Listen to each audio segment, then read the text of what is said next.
This is Dr. Hessel presenting the second session on blood pressure monitoring. I'm going to talk about the use of arterial waveform analysis to monitor stroke volume or cardiac output, the use of respiratory variation of arterial pressure to evaluate volume status and fluid responsiveness, and to finally discuss the Edwards Life Science FloTrac Vigileo monitor to monitor these parameters. Cardiac output is a key determinant of tissue perfusion, of arterial pressure and oxygen delivery, reflection of the function of the heart, and of prognostic value. Most importantly, cardiac output or stroke volume or its derivatives such as oxygen delivery and oxygen consumption are the main targets of parameters for most goal-directed hemodynamic therapy. Therefore, it's vitally important to assess cardiac output. Unfortunately, clinicians are not very accurate at estimating cardiac output based on clinical evaluation. A number of studies have found the clinical accuracy to only be about 50%. Thus, we need objective monitors of cardiac output. The clinical gold standard is the pulmonary artery bolus thermodilution technique, introduced by Swan and Gans in 1971. It has an accuracy of about plus or minus 13% and is the method against which all other methods are evaluated.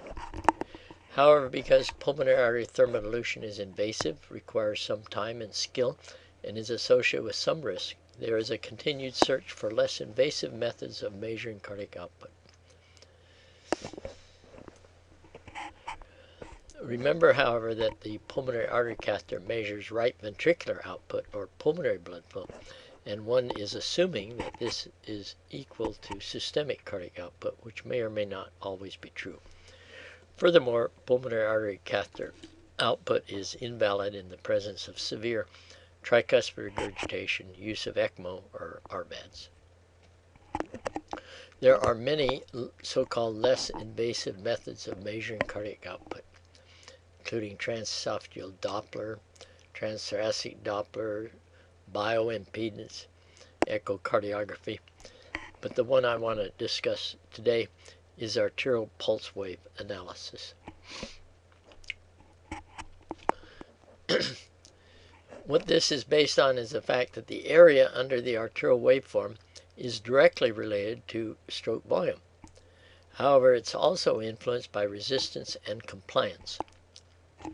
In the past, this was solved by calibrating the arterial waveform against another method of measuring cardiac output. Then, based on this calibration, one could then develop a correction factor to convert the area under the curve to stroke volume. This method has been developed commercially by many different companies. However, a major advance occurred about 15 years ago when bioengineers developed a method of estimating the effects of resistance and compliance from complex analysis of the arterial waveform so that you can derive stroke volume directly off of the arterial line without requiring external calibration. One of the first products was the FloTrac system, but now many other companies make such systems. All of these are fine-tuned against the pulmonary artery thermodilution technique. These techniques are nicely reviewed by the article by Dr. Thiel in ANA a couple years ago. As I mentioned, there are now several companies that make devices that are able to derive stroke volume without external calibration.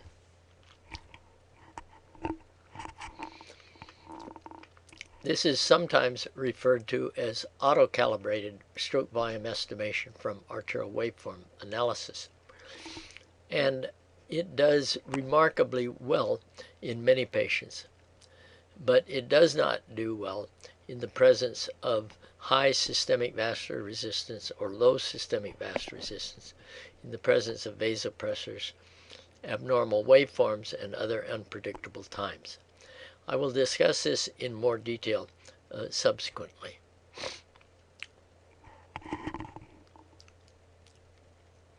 One of an interesting new development is the ability to do this same analysis from simply a clamp placed on the index finger, no longer requiring an arterial line. There's a commercial system called NextFin made by a company in Netherlands, and this was briefly described, or this was described in an article in ANA, which I will review subsequently. So how good are these non-invasive methods? This was nicely reviewed by this article in Anesthesiology a couple years ago, and they compared these 4 non-invasive methods. What they've concluded was that none of the methods were meet the expected limits of accuracy. As you can see here, the pulse contour method, which is what we're mainly drawing our attention to today, has a percent error of around 40%, and a correlation coefficient of only 0.75, which implies that only half of the data can be explained by changes in cardiac output. Dr. Imhoff wrote an interesting editorial this year in connection with the report of the use of the NextFin system. The question was, how accurate do we have to be? He pointed out that cardiac output is now the target of many goal-directed therapies, and it's important that the measurement be sufficiently accurate so that one will not make an error in decision making.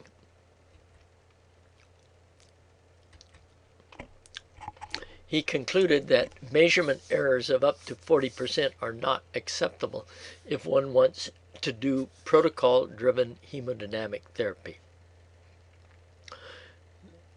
The title of his article suggests that there is an equally accurate non-invasive method, and that's simply casting a dice. As I mentioned, this novel system of totally non-invasive measurement of cardiac output consists requiring only placing a cuff on the finger. It measures cardiac output by an analysis of the waveform generated by what's called the volume clamp model of phys. This was reported in this article in Anesthesia and Analgesia this year. However, as you see, there is a wide standard deviation of the method, and the accuracy is still around 40%.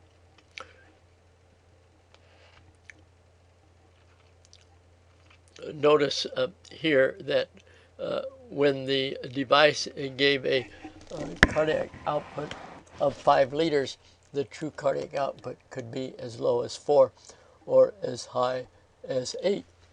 As the editorial pointed out, this could lead to markedly erroneous decision making.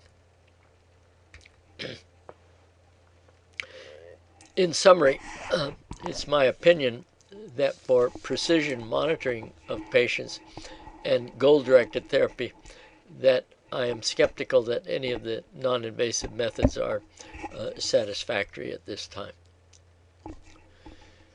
Let us then turn to another use of the arterial line and arterial pressure waveform, and that is to assess intravascular volume status and so-called fluid responsiveness. Assessing volume status and intravascular volume and fluid responsiveness are of clinical importance. Too little fluids can lead to impaired oxygen delivery. Conversely, too much can lead to heart failure and pulmonary edema. The challenge is how to assess intravascular volume clinically. As an aside, I should say that the more important question is, does the patient need fluid? And not yet whether they will respond favorably to fluid. What do I mean by fluid responsiveness? I mean, if you give a patient fluid, will they respond favorably? In other words, will they increase cardiac output, oxygen delivery, and improve tissue perfusion? If they do respond in this way, this is what is referred to as fluid responsiveness. There are many ways of assessing this responsiveness. This could be done by clinical appearance, or a decrease in heart rate, or an increase in arterial pressure, but more precisely an increase in cardiac output, an increase in venous saturation, an increase in oxygen delivery, a decrease in base deficit or lactic levels. The conventional definition of fluid responsiveness is an increase in cardiac output or stroke volume in response to a rapid fluid challenge. Unfortunately, the specifics of this definition vary from study to study. First of all, regarding how much of an increase in cardiac output is considered significant.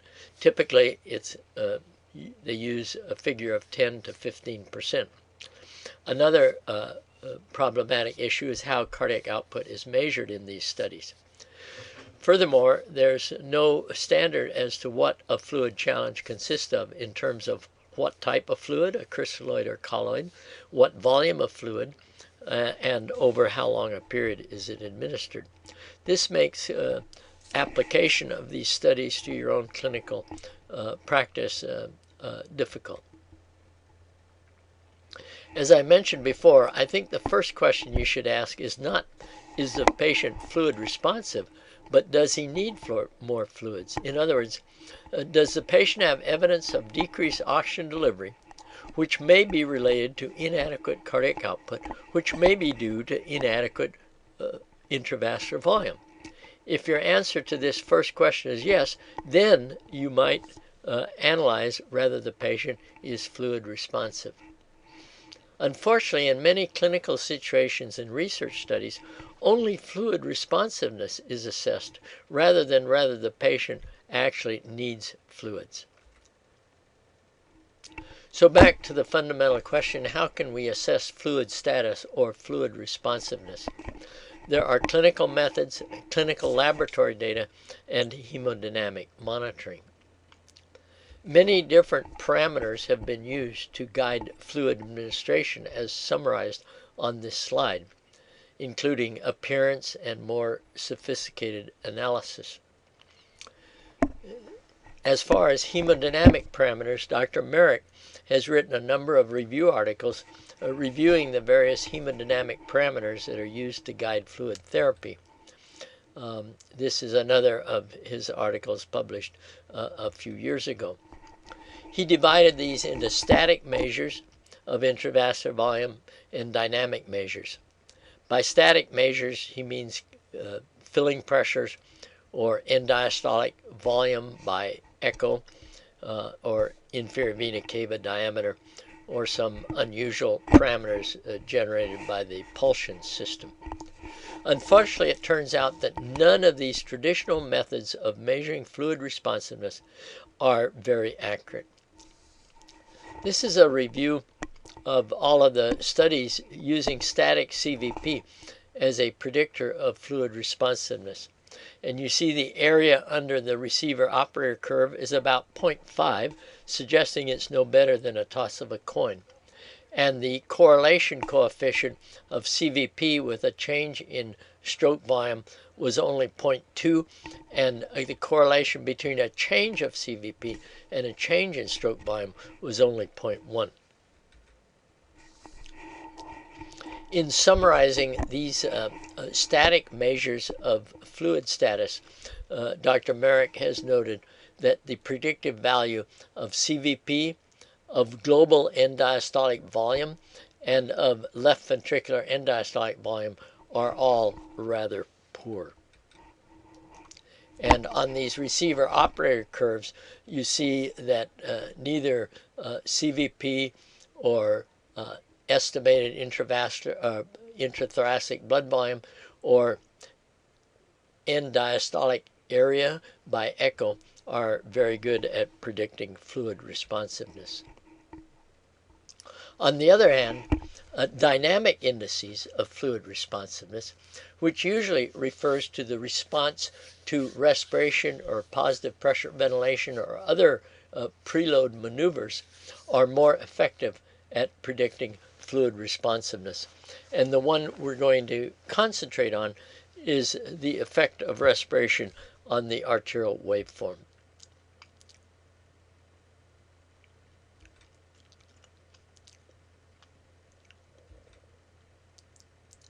What has been known for a century is that arterial pressure varies with respiration, and this is more obvious during positive pressure ventilation. This is an amplified arterial waveform at slow speed, and you notice this obvious fluctuation in the arterial pressure with respiration. The pathophysiologic basis of this is well described in this review article in Anesthesiology from about 8 years ago, and I encourage the interested viewer to read that article. Basically, what occurs is a change in blood pressure due to brief changes in stroke volume due to positive pressure ventilation. When you look at the arterial waveform, there is first a so-called delta up, where arterial pressure goes up, and then a delta down. The delta up is due to a brief increase in return of blood to the left ventricle with the initiation of positive pressure, which squeezes blood from the lungs into the left ventricle, and then ejection is increased. The delta down, which occurs, is due to decreased return of blood to the left ventricle because of the decreased return to the right ventricle due to the positive intrathoracic pressure. This was nicely demonstrated by a colleague of mine, a pediatric cardiologist at University of Washington, back in 1966, where they applied flow meters to the inferior vena cava, the pulmonary artery, and the aorta. And what you notice with the onset of positive pressure ventilation, there is a decrease in return to the right ventricle, which causes a decrease in output from the right ventricle to the left ventricle. But initially, there's a slight increase in output from the left ventricle by the positive pressure returning more blood to the left heart and giving the left heart a little bit of squeeze. But in time, due to this decrease in pulmonary blood flow, there's a decreased filling of the left ventricle, and the cardiac output into the aorta goes down, resulting in, as I said, the so-called delta up early and the delta down later. This variability in the arterial waveform with ventilation has been expressed as so-called systolic pressure variation, or pulse pressure variation, or stroke volume variation, or plethysmographic variation. And what has been discovered over the last few years is that large variations in these parameters with positive pressure ventilation predict a good response to intravascular volume loading, so-called fluid responsiveness. This illustrates how these are calculated, and typically they use the percent change. The maximum minus the minimum divided by the average times 100.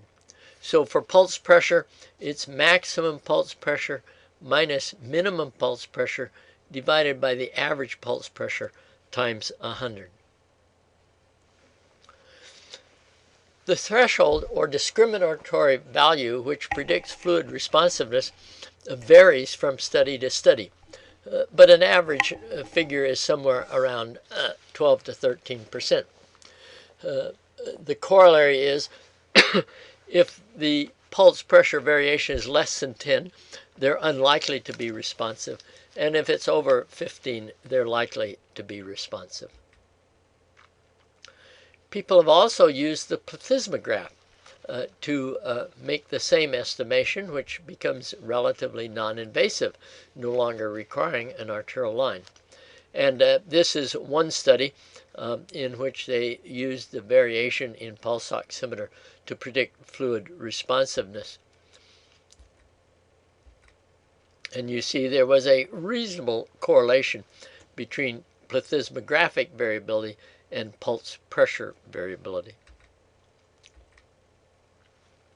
And Mashimo Corporation has actually developed a proprietary method of measuring pleth, what they call the pleth variability index, which is just another way of assessing the respiratory effects on the arterial waveform, but in this case producing a totally non-invasive method, not requiring an arterial line.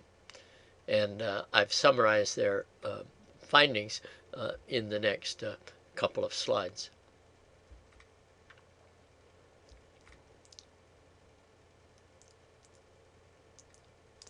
You see the area under the curve is pretty good at 0.85 with a sensitivity of about 80 and a specificity of about 80%. Since pulse pressure variation is only monitored as a surrogate of left ventricular stroke work, it would seem logical that a more direct measure of stroke volume variability would be more accurate than use of pulse pressure variability or pleth variability. However, it turns out that clinical studies have found use of stroke volume variability to be less accurate, probably because the less invasive measures of stroke volume are less accurate than those of pressure variation. There are several ways of measuring stroke volume variation. One of the earliest was use of esophageal Doppler, but the more recent one is analysis of the arterial waveform, which we've just mentioned. And finally, it can also be measured during echocardiography. And as I mentioned, there are three systems that now use their analysis of stroke volume from the arterial wave to then generate stroke volume variation, including the PICO system, the LIDCO system, and the Edwards FloTrac. I'll discuss the Edwards FloTrac in a few minutes in more detail. In summary, the results of using pulse pressure variation on, the results of using the effect of positive pressure ventilation on stroke volume or its surrogates, such as systolic pressure variation or pulse pressure variation or pleth variability to predict fluid responsiveness will be summarized now. These are the receiver operator curves, and what you see is that CVP and intravascular volume is not very good, but pulse pressure variability, stroke volume variability, and systolic pressure variability are all better. This was a recent review article looking at the accuracy of stroke volume variation obtained from arterial waveforms. These are the various studies that he reviewed, and these are the area under the receiver operator curves. Some are very poor, like 0.5, and others are very good, like 0.95. Across the board, he found the area under the curve to be about 0.93, which is quite good.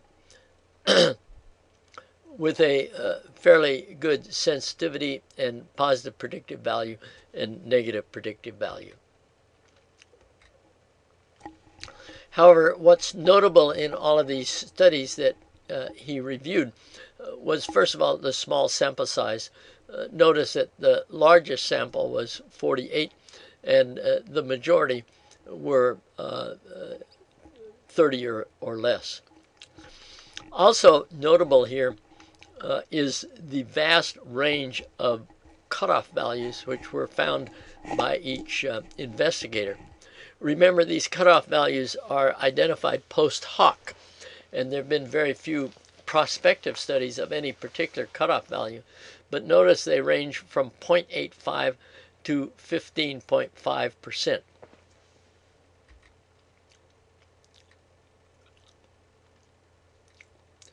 Dr. Merrick has reviewed these various parameters as predictors of fluid responsiveness. These are the studies that he reviewed, and these are the results of his analysis. For pulse pressure variation, he found the area under the curve to be best. For systolic pressure variation, not quite so good, and for stroke volume variation, a little less good, but all were much better than the static measures.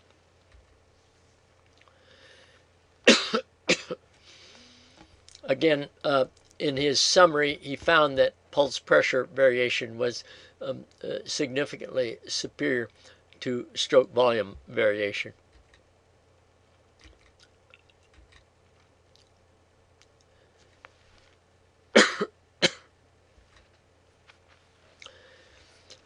Perel, in a recent review article in Critical Care Medicine, suggested, as I've just shown you, that pulse pressure variation is probably better than systolic pressure variation or stroke volume variation, that stroke volume variation and systolic pressure variation are about comparable, and unfortunately pleth variability is adversely affected by vasoconstriction. However, interestingly, even though pulse pressure variation is better than systolic pressure variation, it's been noted that systolic pressure variation can be estimated by simply observing the arterial waveform, so-called eyeball, whereas pulse pressure variation cannot be accurately predicted by eyeball. And these are the two articles that documented this. This one by Thiel, which showed that visual estimation of systolic pressure variation were clinically reasonable, whereas another study found that visual estimation of pulse pressure variation was not reliable. But does use of stroke volume variation to assess volume status improve clinical outcome? And unfortunately, the data available in this regard is limited, and most of the studies are severely flawed. So even though stroke volume variation is a good measure of volume responsiveness, rather this will lead to improved patient outcome is yet to be definitively proven. Furthermore, there are many limitations of use of respiratory variation to assess volume status. First of all, it's limited to intubated patients on controlled ventilation without any spontaneous breathing at a high tidal volume, i.e. greater than 8 milliliters per kilo per minute. You have to have a regular cardiac rhythm, and you have to have a good quality arterial waveform. Its reliability is influenced by lung function and by the presence of ARDS and pulmonary artery hypertension. It's unknown as to the impact of patient position and abdominal distension, or its reliability in pregnancy or in children. And unfortunately, what bothers me is the difference between a positive and negative result is quite narrow, i.e. the difference between 10 and 15%, which in a biologic system is problematic. As I've already mentioned, the critical or cutoff values have been determined only by post hoc and vary widely. And as Cannison has pointed out in a recent study, there is a gray zone between about 9 and 13%, which was present in about 25% of patients, in which the value was no better than a flip of a coin. Finally, it has not been well studied prospectively in normal practice, and in fact, one study of using it in normal practice found it to be unreliable. And as I mentioned already, the beneficial effect on clinical outcome is not yet clearly demonstrated.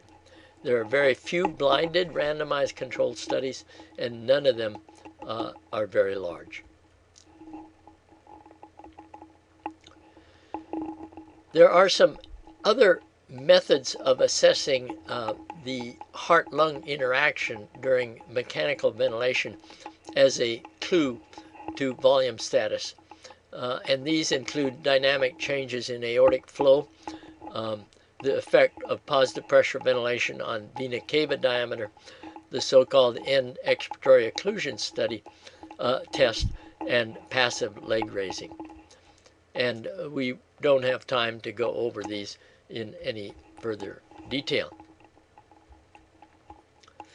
Finally, let me close with a discussion of the Edwards Life Science FloTrac system that we use at UK at this time. This uses pulse contour analysis or pulse wave analysis, and it is reputed to calculate stroke volume and also stroke volume variation. Now, the stroke volume calculation is based on a proprietary algorithm which has undergone various upgrades over the last few years based on comparison with pulmonary artery thermodilution. The basic formula for cardiac output is stroke volume times pulse rate, and stroke volume is derived by the product of the standard deviation of arterial pressure times chi. And the big feature here is chi, which is the correction factor. And this is generated with many different parameters using a multivariate polynomial equation. This is the equation that they use, and the details, of course, are proprietary and not known fully. But I'd like to illustrate some of the components of this. One is large vessel compliance. And large vessel compliance is based partly on a study reported more than nearly 30 years ago on 35 thoracic aortas and 16 abdominal human aortas. Rather, these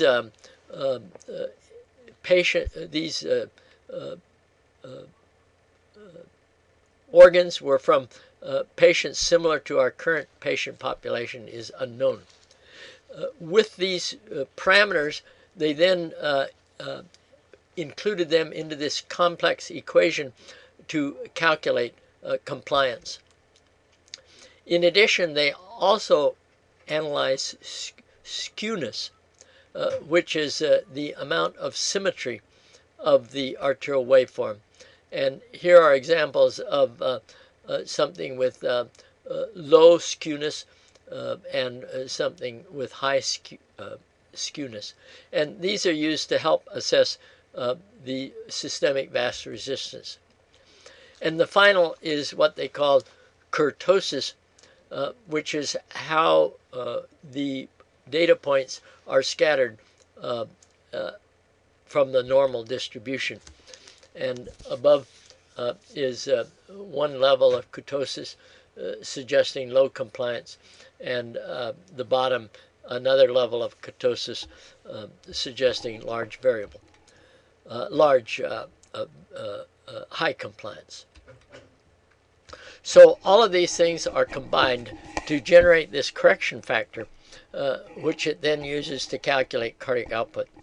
It then compares the accuracy of this calculation against the gold standard, which, as I mentioned before, is pulmonary artery thermodilution.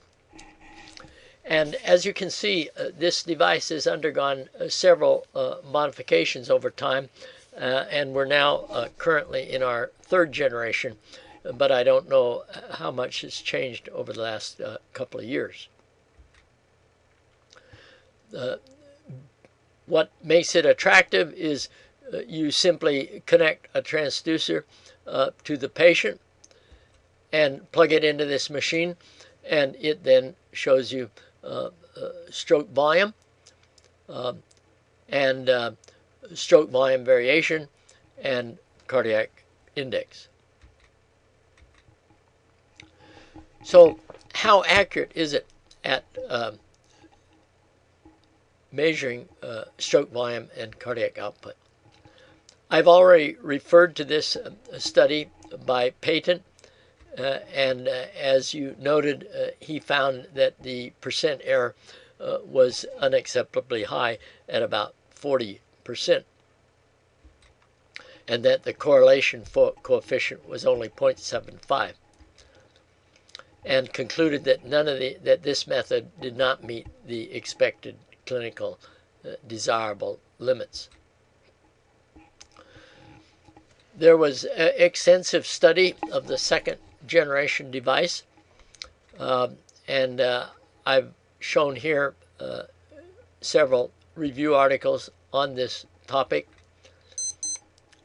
But since these devices are now out of date, I would like to concentrate now on the third generation device. Unfortunately, recent studies have found this to be unreliable in a number of circumstances. This is a recent study in cirrhotic patients undergoing liver transplantation, and you see the percent error was 52%. Notice the wide standard deviation and the wide variability in changes in cardiac index with changes in the FloTrac system. And notice here are values in which they went in opposite directions. This was a study by Meng of the third generation FloTrac, and they found that it accurately tracked changes in preload, but did not accurately check changes due to vasopressors. Notice here when they gave phenylephrine with the FloTrac, the cardiac output went up from 4.7 to 5.9, but with the transesophageal Doppler, cardiac output went down. And so you see in this quadrant plot that the change in cardiac output was inverse compared with reality. A similar phenomenon was seen with ephedrine, although it was not as bad with ephedrine as it was with phenylephrine. This is a study published this year in cardiac surgery patients who received a bolus of phenylephrine, and they compared the effect of baseline systemic vascular resistance. You see, when vascular resistance was normal, the FloTrac was reasonably accurate. However, with low systemic vascular resistance, it was bad, and with very high systemic vascular resistance, it was even worse. This was a study of patients receiving vasopressor therapy for cerebral vasospasm after aneurysmal subarachnoid hemorrhage. And again, you see a huge variability in the accuracy of FloTrac versus thermodilution. And again, very poor correlation between changes in FloTrac and changes in thermodilution. This study compared the effect of treating critically ill patients with either volume expansion or norepinephrine. They stated that there was a better correlation with changes in thermodilution cardiac output versus changes in FloTrac cardiac output. But the R squared was really quite low even with volume expansion, and it was virtually useless when they treated them with norepinephrine. This was a study again in neurosurgery patients with intracranial hemorrhage, showing these extremely wide standard deviations comparing FloTrac with pulmonary artery thermodilution. This was a study in trauma patients. They reported a percent error of nearly 40%, and when they included all patients, the predictive accuracy was around 75%, but when patients had low EF, the predictive accuracy fell to only 60%. And finally, 3 recent papers on the use of FloTrac in patients with septic shock. This one found the area under the curve to be fairly poor and concluded that FloTrac was unable to accurately track changes in cardiac output following norepinephrine dose adjustment in critically ill patients with septic shock. Another study of patients in septic shock found the correlation coefficient to be 0.5 and the percent error to be 53%. And furthermore, they found that the lower the systemic vascular resistance, the worse was the discrepancy between thermodilution cardiac output and FloTrac cardiac output. Finally, this study of 18 patients with septic shock who were receiving vasoactive drugs, they found the correlation coefficient to be less than 0.5 and the percent error to be 64%. And this shows the regression line for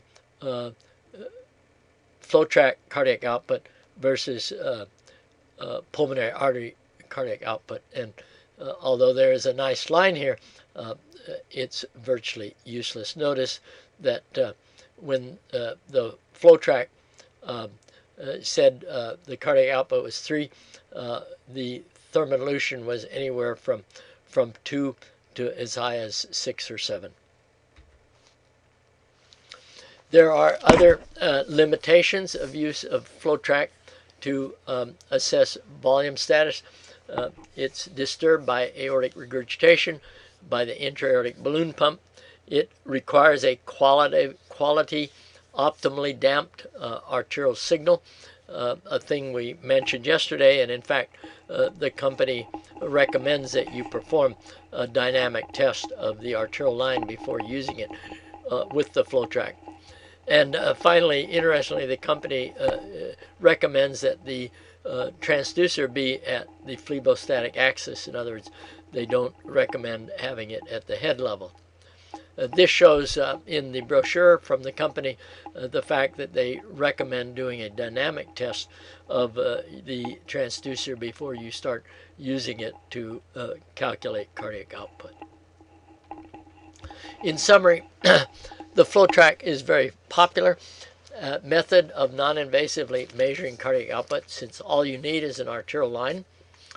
But it relies on a complex algorithm which is driven by a complex analysis of the arterial waveform, which is then calibrated against pulmonary artery catheter.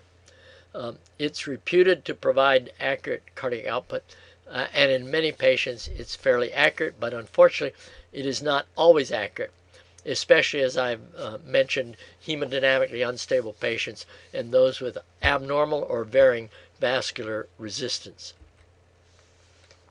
Thus, I am skeptical about the reliability of the FloTrac system for monitoring stroke volume and cardiac output when you are trying to practice goal-directed therapy. However, as I mentioned, not only does it give you stroke volume, but it also gives you stroke volume variation. This is how the machine calculates. It measures stroke volume maximum and stroke volume minimum, and then calculates the percent stroke volume variation. The company suggests the critical level is somewhere between about 13 and 15%. And the number is provided to you continuously.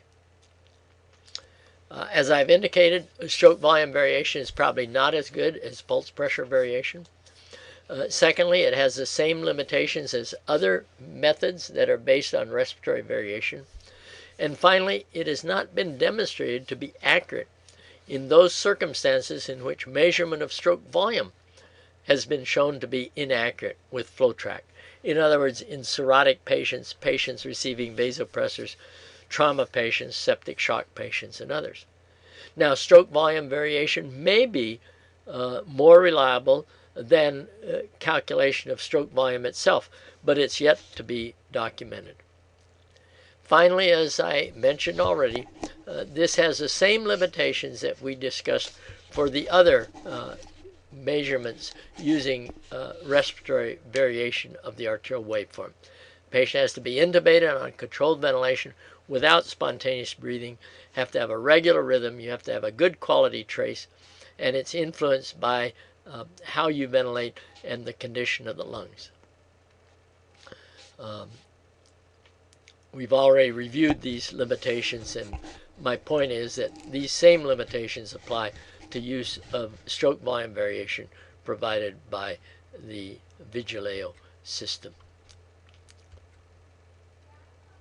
In summary, as far as the FloTrac system, I am very skeptical of its value and reliability in monitoring critically ill.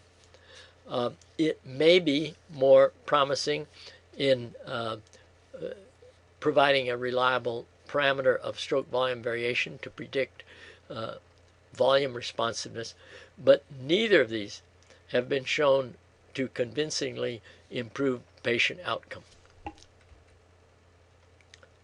At the end of this slide show are the study questions. Study question 1,